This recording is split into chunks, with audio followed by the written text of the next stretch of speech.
This is a 1992 Ford F-150, and let me show you how to change the heater core in this unit. You can see I already plugged out the hoses. Actually, I bought it with the heater core bypassed. So it was bypassed right here, I believe. They just put a piece of hose to loop this without it going to the heater core. So basically I had a piece of hose sticking out there, and I had to cut it off because it was also covered in this vulcanizing cream or whatever this is. It's kind of still sticky, so it was some kind of a bitumen based cream. And these Ford standard clamps, and I don't really like them because they clamp only from the top, kind of. And these newer ones, garden hose clamps, at least they go all around and apply a more even clamping force all around the hose. So there was no way to take them out, the hoses out. So I ended up just cutting them here and then cutting them in half and wiggling them, prying them with a screwdriver. And I'm gonna replace these with the garden hose variety like that. It's just, I think it's too old for this technology. Anyway, I bought 3 feet, 2 pieces of 3 feet. That's what you need roughly to get from the heater hose to the connection here. This is roughly 3 feet, a bit less. So I bought 3 feet. I can cut it if needed. And let's see what you need to do from the inside. From the inside, there you go. It's also already, everything is taken out. The main thing is to take this black panel off that covers the heater core. But before you do that, you need to remove, I now reconnected it back because I wanted to start the truck. But basically you need to remove the computer, I believe, and another block here. Just disconnect it, and this block, it slides. So it slides on these kind of plastic, yeah, it's plastic rails, and it kind of clicks in place. So you have to push the screwdriver with the screwdriver on this little dot here, and then just pull down and it will slide out. One more thing is you have to undo these wire connectors. They go in the plug into this hole, so you kind of have to go from the back with the pliers, squeeze them and pop them out. Otherwise it will hold this black thing and it wouldn't slide down. And it's actually turned now, I think, so it has to go in turned like that, and this piece would be all the way at the top here and will control your blend doors.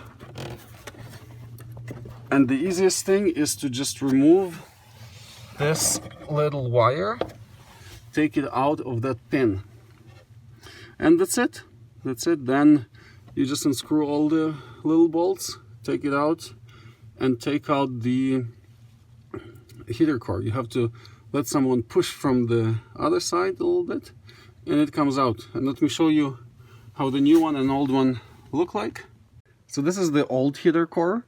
It probably leaked because I don't see any other issues with it, to be honest. But it had this rubber all around at the back, so I put it back here, the rubber, and these are welded shut, so they don't move. I bought a heater core. This is the new heater core. It's actually thinner.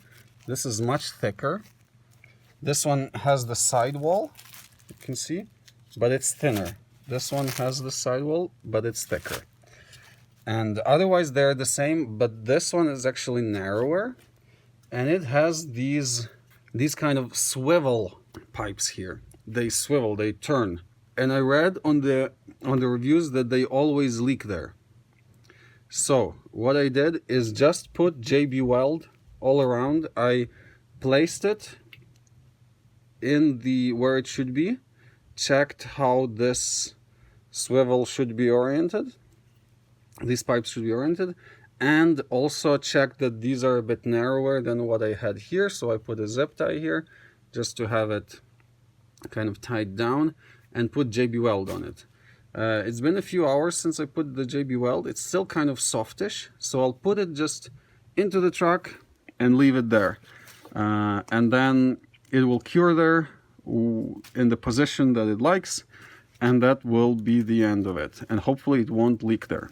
Also, they gave me this sticky kind of foam, and what I'm thinking doing is putting it here, because sticking it on the side, because it's narrower than this guy. This guy didn't have anything on the sides, but this guy is a bit narrower, so I'm gonna put this foam on the sides, and that's it. Probably that would be it. I'll see, maybe on the bottom as well, but for now just on the sides. And that's it, and just plug right back in. Alright, the heater core, the new heater core is now in. I just added those foam stick-ons on the sides so it fits, and it fits snugly in there, so no complaints. And also the height is roughly good. I could have put maybe a bit of foam in there. Maybe I'll stick something like if I have a piece of foam that's not sticky, I'll put it in there, but otherwise it's all good. I didn't end up using this rubber that was on the original one, but I think it works fine. Now on this side I have these rubber hoses attached, the new ones, the 3 feet ones, and then they would go, one would go here, the other one would go there at the bottom. And I should have put them under this, but I can just route them in the bottom later. So for now it's gonna be like this.